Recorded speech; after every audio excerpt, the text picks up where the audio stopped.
it's welcome back to my channel. So for today's video, I'm going to be answering the very big question: why do I keep on getting acne? I spent all these hours watching YouTube videos about how to clear acne. I spent all this money on skincare. Why am I still getting them? So for today, I'm going to try to answer that question for you guys based on my experience. So let's get started right away. Chop chop. Guys, do you like my setting? I feel like I'm in an aesthetic jungle.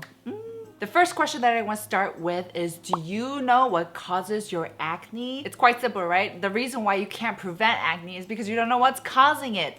So try to find the cause and act on it. Now, of course, it's really hard to pinpoint what causes your acne because there's so many factors that go into it and it's different for every single person.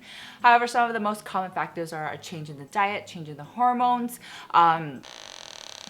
I remember this off the top of my head. I'm just like blanking out right now. I don't know why. Bacteria, makeup, and a change in the environment, like for example, air pollution. So there are all these different factors that can cause your acne, and to diagnose it, I believe you are the sole person, the person who is in the best position to observe and find out what's causing your acne, because you're the person who spends the most time with yourself, right? You know what you eat, you know when you sleep, you know what changes are occurring, you know what stresses you out, etc. So really try to see what happens before and after you get an acne. What are certain triggers that suddenly make these damn little pimples appear? Also, if you've been getting acne in the same places over and over again, that can also be an indication of what's causing your acne. I am a very strong believer that our face is a reflection or a mirror to our inner health.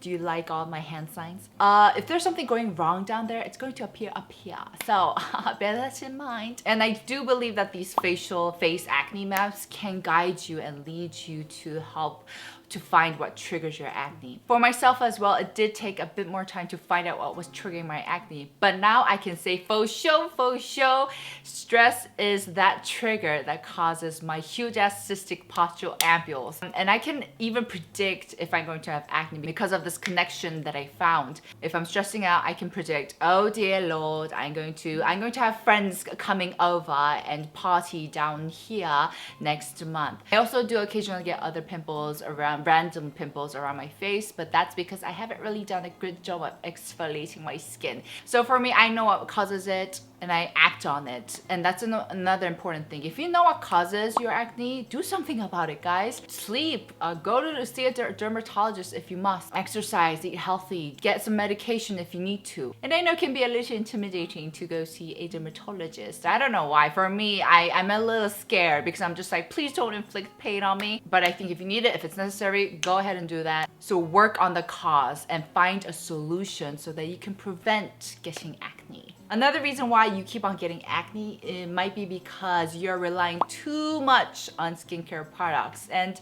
you know what? I think it's really easy for people, including myself, to think that skincare products are just going to solve everything. They're going to make our acne go away, they're going to solve all our life problems, and they're going to make our lives filled with butterflies and rainbows again. And while skincare can be great and can be effective to a certain effect, they're not miracle workers. Acne skincare line, spot gels, all those products might be great when you have acne on your face.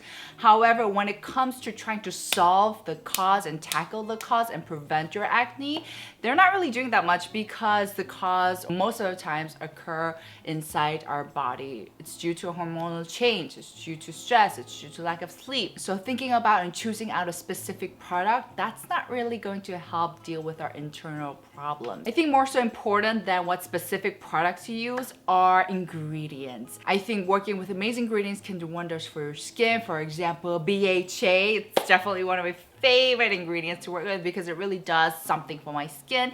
I can really see a difference in my blackheads, clogged pores, and all that. Also, I love niacinamide. I really have seen it help clear up my skin without really sensitizing or making my skin really irritated. So as long as you're using a product that has good formulation, good ingredients, and it works for you, you're having a great time with it, great experience with it, I honestly don't think it matters what product you use. So honestly, don't expect too much from skincare products.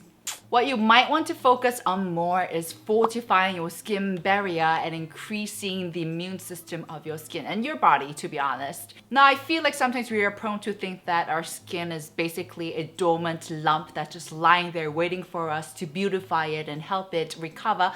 But that's not true, of course. Our skin has a bunch of responsibilities. It knows what it has to do to keep off all the harmful factors and protect the hydration inside. So it's a hard-working organ that's really doing its best. But sometimes I feel like we get in the way of it trying to do a good job of its job. So some of the things that you might want to check off the list is avoid using too many products. It's just confusing for the skin. Avoid changing around and using new products. Avoid using harsh products that might irritate your skin, like sugar scrubs. Drop that sugar scrub, drop it. All right, good girl. Stick to products that you know work for you and just let your skin be and stop annoying it.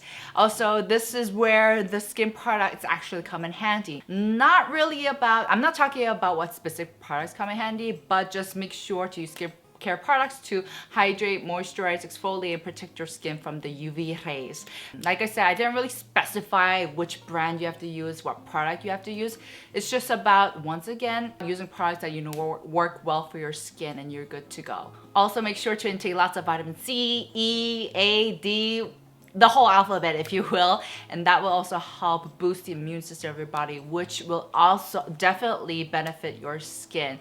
Basically, if your skin barrier is destroyed, it's a lot more vulnerable to inflammation, a lot more vulnerable to the attacks of bacteria that can cause acne. So you really want to focus on helping it do a better job of its job. The fourth thing in the list that I want to point out are daily habits. They're so important. As a matter of fact, this is something that a lot of dermatologists, if not all, will also say. If you ask them, hey doctor, what should I do to improve my skin? They will say, instead of recommending you, oh, you should use this from this brand, they will say it really comes down to what you do in terms of daily habits. Are you washing your face well before you go to sleep? Are you drinking a lot of water? Or are you smoking and drinking a lot? So really make sure to think about what you're doing throughout the day. Is it helping your skin? Is it irritating your skin? Is it good for your body? Is it bad for your body? For example, I used to have this horrid habit of touching my chin like this whenever I would concentrate or focus on something, and that did not do well for my skin because I usually have a lot of cystic acne going on around here. So that was not very good for her. But fortunately, I have completely stopped that habit. I don't do it anymore. So yay for me. So think about what are some of the things that you might be doing that is actually harmful for your skin every day. The last thing that I really want to emphasize is that you should sleep, relax, and don't touch it. I should make that a merch. I've had acne for 10 years, and the lesson that I learned at the end of the day is that it's so important to focus on making yourself feel good. I think if you feel good, your skin's going to feel good, it's going to feel better. And on the contrary, if you're stressed about acne and you're not getting enough rest and you focus all your attention to acne, what happens is that first of all, you start looking at it. And when you start looking at it, you're gonna wanna pick at it. And if you wanna pick at it, you're making things worse. You're going to end up with this huge hyperpigmentation like I did. I know it's really hard, but try to stay away from looking at it, thinking about it. Also, when you're feeling stressed about acne, stress is going to trigger the cortisol, the production of cortisol, which is aka the stress hormones, and that's going to produce sebum, overproduction of your sebum. And while a certain amount of sebum is necessary to actually hydrate our skin, overproduction is going to render in blocking of the pores that can cause and lead to more acne. So you really want to cut that and break that vicious cycle. Just go ahead, karate chop at it, and just get lots of rest, sleep. All right, guys, there you have it. I hope I've answered the question, the very big question of the year. Why do I keep on getting acne? And I hope you found this video helpful. Please give it a thumbs up if you've enjoyed, and I'll see you guys in my next. Ciao!